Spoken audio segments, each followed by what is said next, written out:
Second paragraph, it says, Nebuchadnezzar performs a massive work of rebuilding in Babylon. The gardens, a system of canals, hundreds of temples, and other buildings projects turn the city into one of the wonders of the ancient world. But such splendor and beauty, at least in part, is accomplished through exploitation of slave manpower and neglect of the poor.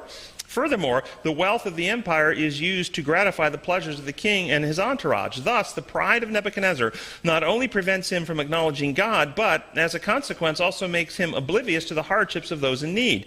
Given the special care that God shows for the poor, it is not surprising that from the other possible sins that Daniel could have highlighted before the king, he singles out the sin of neglecting of the poor. What method of ruling others is employed by Nebuchadnezzar? Force, power over, coercion, enslavement, exploitation. And I want you to notice the contrast of the government of Satan operate on the methods of coercion and force. And deception. And deception. Satan, it says in Isaiah, wanted to ascend to the Most High and have all of the others be ruled by him. In other words, the systems of Satan are systems in which you have a ruling elite exploit and abuse the masses to sustain the privilege of the elite. And so Satan's method in Isaiah, as he ascends, he wants to ascend on high, and he wants to rule over. Jesus, who did not think, notice the contrast, Jesus did not think equality with God was something to be grasped, but humbled himself all the way to the form of the servant. For what purpose? Not to rule over, but to of himself sacrifice himself to build and uplift others. Amen. Understand, Persian government did not sacrifice the royalty to uplift the masses. Cyrus didn't sacrifice himself to uplift others either, like Jesus did. Okay? He might have been more benevolent, but if you actually get to the motives, I'm going to suggest to you, like Constantine was way more benevolent than Nero. But Constantine was benevolent because he understood his policies of doing away with criminal outlaw of Christianity would give him more power. It kept him empowered. It kept him in those people that he was benevolent to, indebted to his power. It was still a system of rule. So the contrast here, I want you to see. Ruling over, which requires a mass of population that are disenfranchised and disadvantaged, enslaved, abused, in poverty in order to sustain the ruling elite. Now, let's look at history. And God is just the opposite. God gives of himself to uplift the disenfranchised, the hurt, the enslaved, to free, to restore. That's God says. Now, look at history. Pharaohs of Egypt. How were they sustained in their power? Chief immigrant. Emperors of China. The shoguns and emperors of Japan, kings of Babylon, Persia, Greece, Rome, kings and popes of the nation-states of Europe. How were all of these governments sustained? Which model? They're all sustained by a few ruling aristocratic elites exploiting the masses to sustain their power. That's how they operate, yes. Is that why God didn't want Israel to have a king? Yes. To rule over? Yes, because they went down that same trail. You see it happened with Solomon, same thing. And you see the corruption of that. And the taxes Rehoboam put on to exploit again, and it corrupted the kingdom. This is the methods. So this type of governing is only possible by exploiting a mass of people, which prevents the image of God being developed in the people. In other words, the elite can only stay in power if they keep the masses from developing their own God-given individuality and given potential. I propose that such actions, and you can agree or disagree with my proposition, such actions that destroy the image of God in people is evil. It's evil to destroy the image of God in people. That's my proposition. And governments that act in such a way to prevent individual development, advancement, growth, autonomy, reasoning, developing, and coming to the knowledge of God are evil governments. Specific methods in history used to injure the image of God and keep the masses subjugated. Here's specific actions taken by governments throughout history. Denying education to the people to keep them ignorant. Control of education, so you indoctrinate them into a certain way of thinking. falsehoods and propaganda, such as divine rights of a few to rule, or superstitious teachings that these people in certain robes control the keys to heaven and hell, and if you don't do these rituals or perform these things, then you can't go to heaven.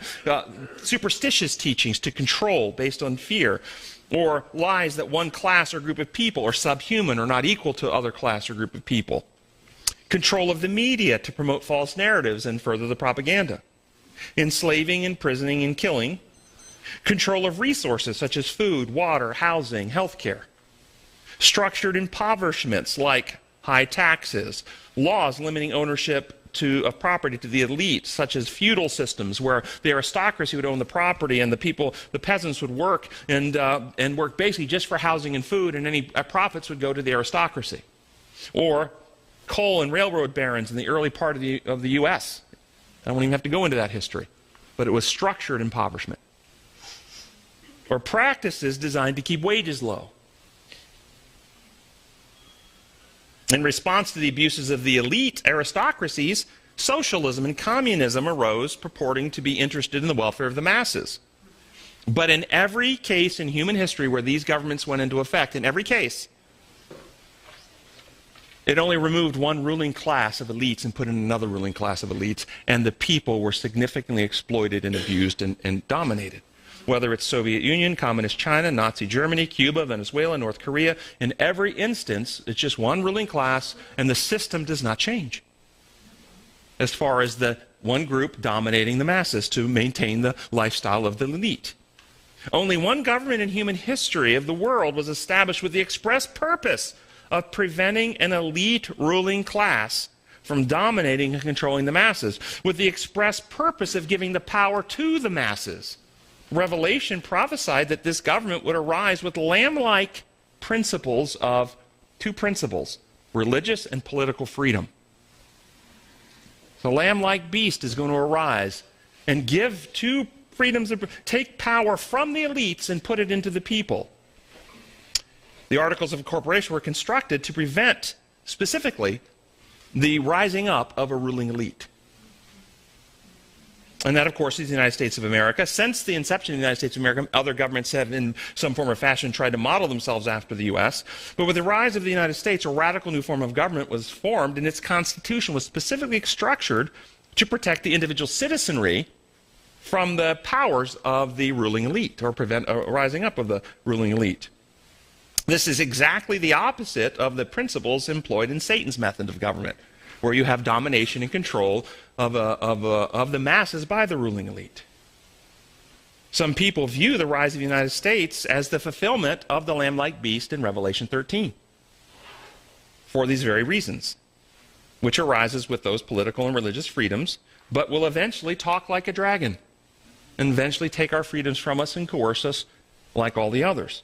What makes the Constitution specifically hated by those ruling elites who would like to dominate the masses is the decentralization of power into three equal branches: judiciary, legislative, and executive.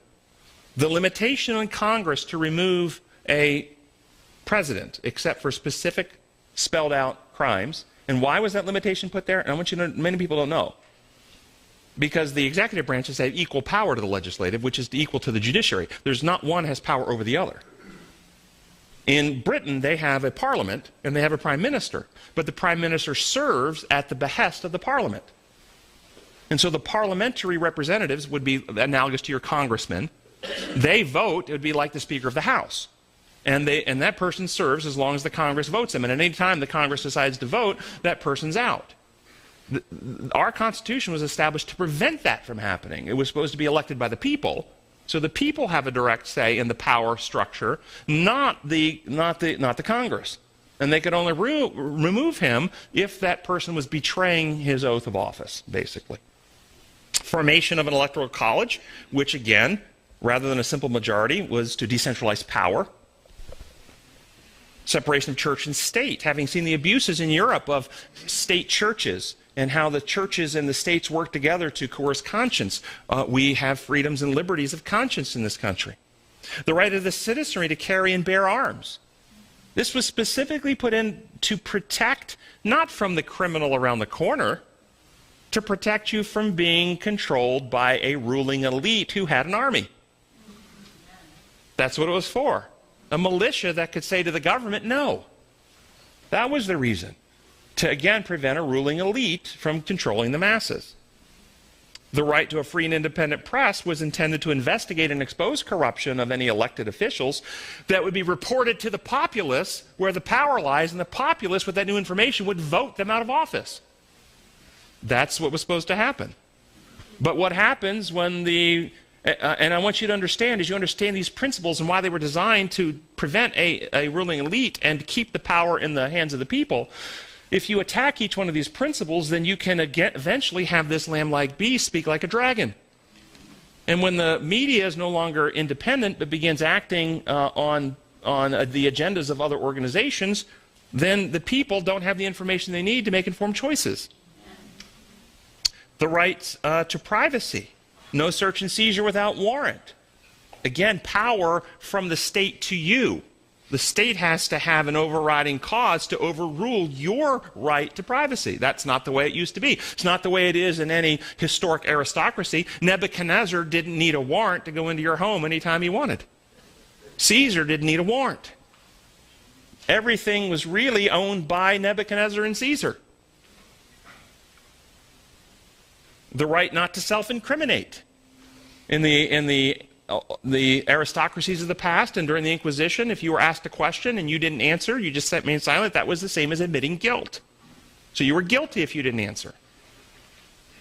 Now you're innocent.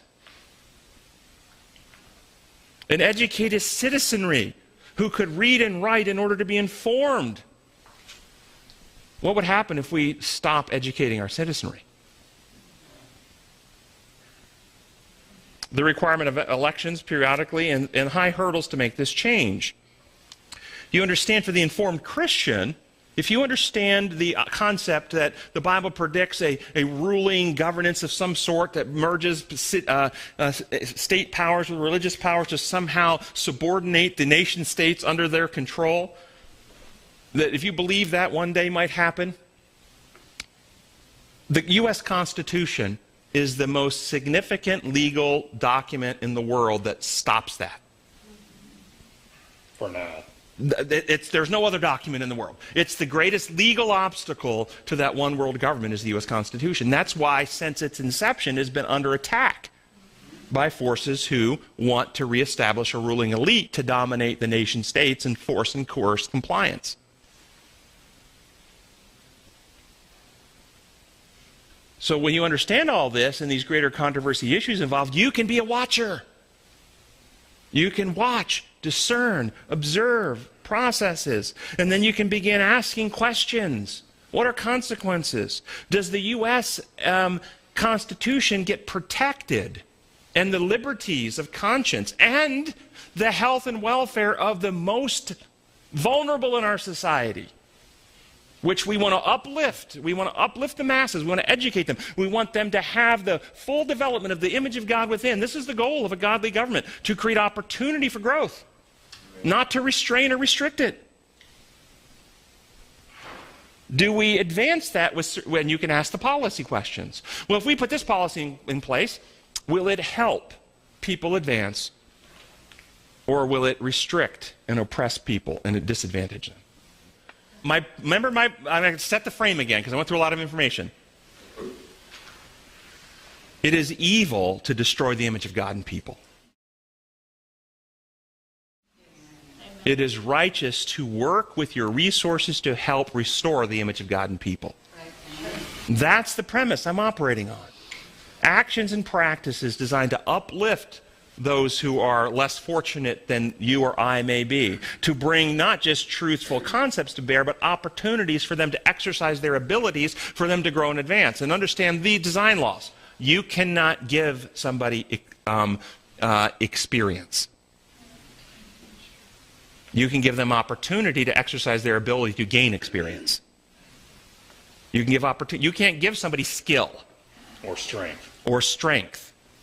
You can give them opportunity to exercise their abilities to gain skill. Is everybody following me here?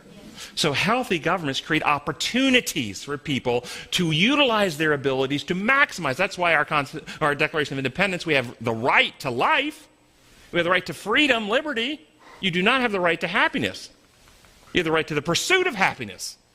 That's the opportunity. So the healthy government creates the opportunity for you to pursue it. But you can't make somebody else exercise their ability in healthy avenues to develop themselves. You just can't do it. And so understand that difference. Now, unhealthy governments can take away liberties, can take away opportunities, can close down choices for people. That's unhealthy. The healthy is to create opportunities for people to advance. So with that in mind, what impact does an unregulated border have on a society, particularly on the most poor and the most disenfranchised in our society? Notice I didn't say no immigration, I said unregulated. Open borders. Do the wages for those with the least education, the least social connections, and the least skills rise with an unregulated border? No. Would suppressing wages result in people developing and advancing, or it would result in them becoming more dependent upon those with resources and power, whether it's wealthy people, corporations, or governments? Would social resources such as Medicaid, low-cost housing, mental health treatment programs, social support systems, student aid be more available, or would those systems be overwhelmed and thus those with the least resources find themselves with less opportunity to get assistance to develop and advance? Would an unregulated border tend to diminish the number of poor in our society or perpetuate and expand the masses of people being ruled by those in power? Yeah, now pause. That's the first point. Go ahead. A lot of people will argue that those people that aren't citizens of the United States should have just as much right to come here as anybody else. Brilliant. I don't agree with that. No, it's a good point. I'm an immigrant and I came legally. I think it's wrong to just let people flow in. This is an excellent point. Let's pick that point up. Second point before we get to your point. What would happen if such open borders allowed for an influx of immigrants into our country who do not value the principles of the Constitution, but instead believe in a supreme ruler, leader to direct and govern the masses? You know, a supreme leader maybe out of Rome. Now, if immigration was unregulated and migrants could enter freely without conditions, because there's this argument made, but we're not nationalists, we're Christians, and Christians care for all the people of the world, not just for Americans, so we should have open borders to let all those people.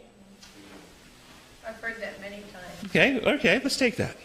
If immigration was unregulated and migrants could enter freely without conditions, what impact would it have on the countries they are leaving?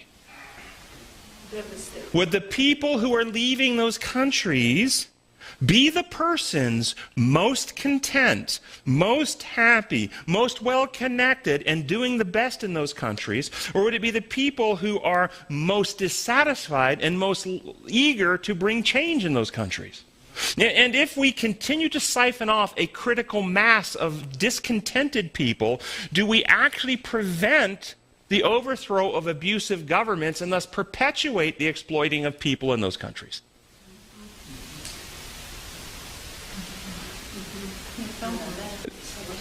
It's a sad reality. How did America become this great country? In its origins, there were people discontented with the aristocratic rule of the royalty in England. The ruling elite exploiting with taxation and other things the masses. And there was a simple letter of resignation and peaceful moving forward with no conflict whatsoever. Or was there actual war and suffering and actual killing? This is not godly. This is not godly to do these things.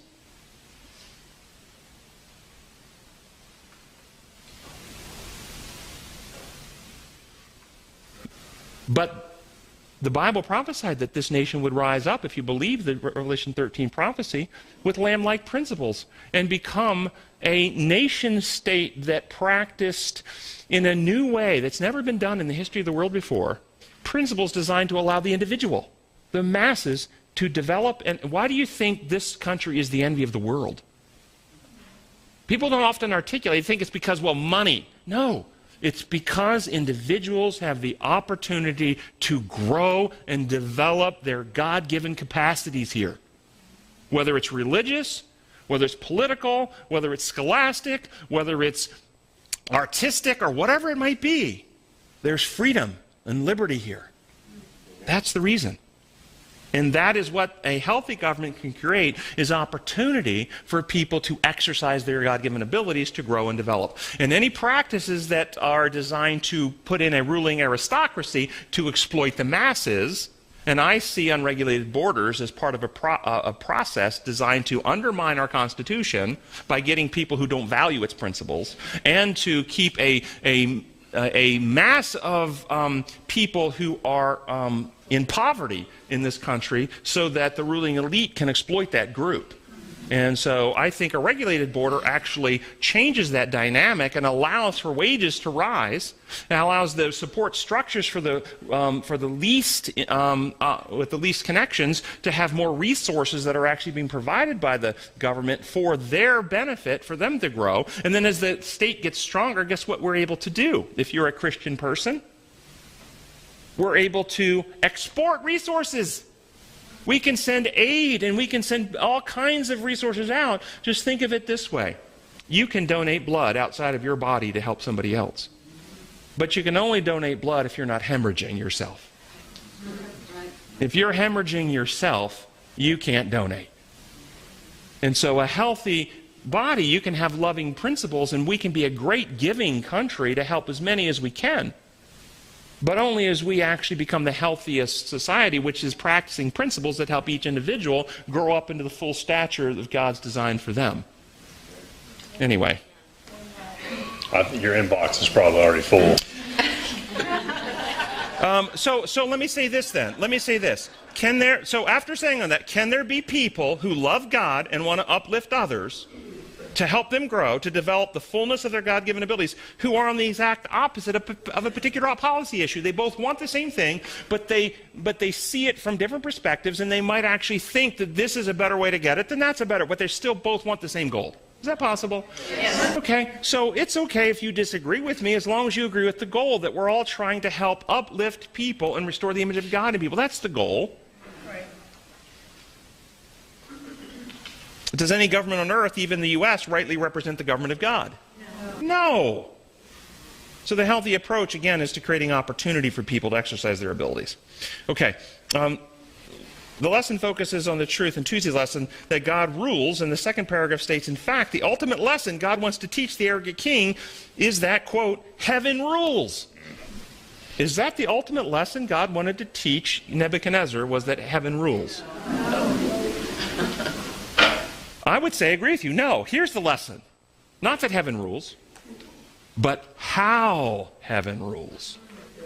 That's the lesson. Not that heaven rules, not that God rules, but how God rules. That's the lesson we need to learn. Not by might nor by power, but by the way the Spirit works, says the Lord.